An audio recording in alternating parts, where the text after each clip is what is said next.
Yang perlu dihadirkan adalah keprihatinan, bukan masalah pembahasan hukumnya. Keprihatinan bagaimana terjadi hamil di luar nikah, berarti terjadi perzinaan. Kalau sudah hamil berarti bukan zina sekali, bisa berkali-kali zina. Kesedihan seharusnya, kan begitu. Semoga Allah menjauhkan dari perzinaan, menghinakan, hina sekali, kasihan. Dan memang wanita itu perlu ditolong. Cara menolong bermacam-macam. Apakah menolong dia harus menikahinya? Nah ini. Apakah menolongnya harus menikahinya?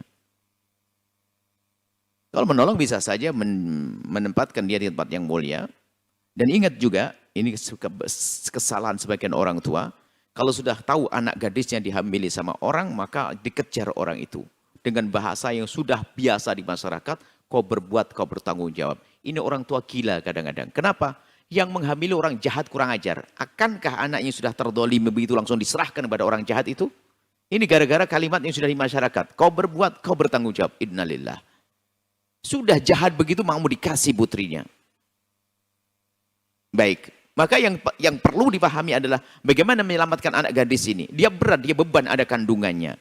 Kalau dia putus asa, na'udzubillah, dia malah mungkin dia jadi pezina di luar sana. Atau na'udzubillah, membunuh anak, macam-macam. Sampai kita menemukan bagaimana ada bayi dibuang di tong sampah dan seterusnya.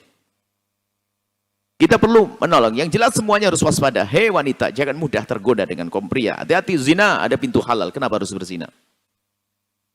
Nah kemudian setelah itu, kalau ada orang menikahi orang yang dalam keadaan hamil, lihat.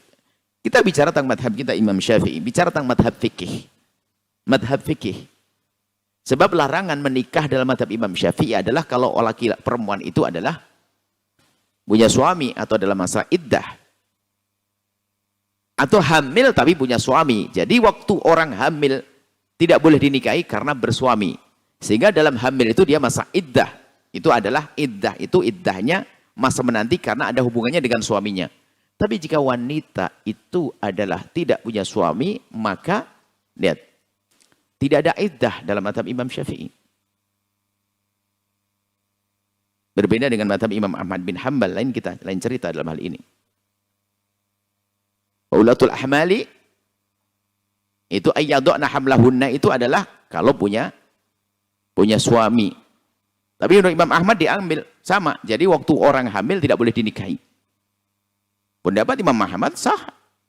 Akan tapi yang menikahi bagaimana? Karena memang dalam pembahasan fikih adalah selagi dia tidak bersuami, maka boleh dinikahi. Sah secara hukum. Akan tapi ketahuilah bahwasanya madhab Imam Ahmad bin Hanbal dan madhab Syafi'i adalah dikutub. Imam Syafi'i memperkenankan begitu saja, Imam Ahmad melarang begitu saja, belum tentu ada solusi di sini. Dari madhab Imam Malik ini adalah dalam hal ini sangat adil bahwasanya jika ada orang menolong untuk menikahinya dia, maka hendaknya jangan digauli agar tidak bercampur antara air mani dengan yang sudah ada di kandungannya. Menikahi saja, tidak usah menggauli, maka nasabnya tidak sambung nanti kepada yang menikahinya. Tapi dalam madhab Syafi'i boleh digauli. Secara hukum semacam itu. Nah kemudian ada pembahasan fikih panjang. Kalau seandainya digauli, kemudian dari masa menggauli hingga lahirnya bayi itu sampai 6 bulan, dalam madhab Syafi'i dianggap itu nisbat anak kepada yang menikahinya. Sementara sudah tahu hamil sebelumnya. Ini kan pertanda tanya. Tandanya besar. Bahkan fuqaha sudah memikirkan yang demikian ini. Sehingga dia akan bertentangan dengan masalah li'an. Karena seorang laki-laki meyakini yang di perut istrinya bukan dari air maninya, maka dia wajib meli'an. Maka dalam hal ini, kita gabungkan antara madhab tersebut. Pertama, mungkin laki-laki itu ingin menolong wanita tersebut. Menolong wanita tersebut. Kemudian, tidak menggaulinya. Itu menjaga, yang penting mungkin dia terhormat, biar tidak cemar namanya, dan sebagainya. Menikahi untuk memuliakan, menjaganya, nikahi dia. Dengan cara tidak menggauli, itu seperti madhab Imam Malik. Dan madhab Imam Syafi'i juga. Selagi sudah ada bukti kandungan, ada yang dikatakan madhab Syafi'i, bisa digauli, dan nasabnya tidak akan sambung, biarpun lebih 6 bulan. Ini adalah pendapat. Artinya sah dinikahi menurut pendapat, sah menikahi menurut pendapat. Bukan Imam Ahmad bin Hanbal, pendapat Syafi'i. Dan juga sah digauli.